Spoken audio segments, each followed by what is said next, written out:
အားလုံးပဲမင်္ဂလာပါအခုကျွန်တော်ရောက်ရှိတဲ့နေရာလေးကတော့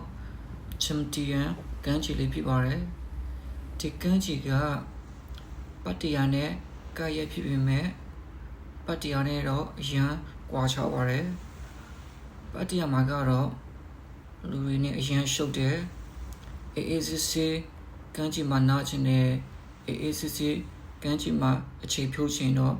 ချမ်တီယန် beach ကိုလာခဲ့ပါChampion Beach က3 kilometer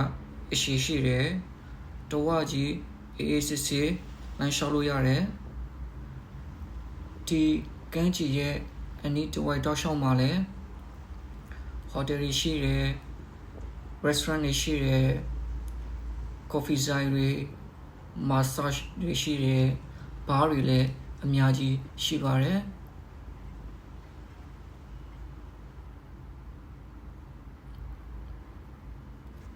ဒါကတော့ဒီကမ်းခြေရဲ့ site ပို့ downtown Pattaya Beach ဖြစ်ပါတယ်ကြည့်ရှုပေးတဲ့သူတယောက်စီတိုင်းကိုအထူးပဲကျေးဇူးတင်ပါတယ်ခင်ဗျာကျေးဇူးပါ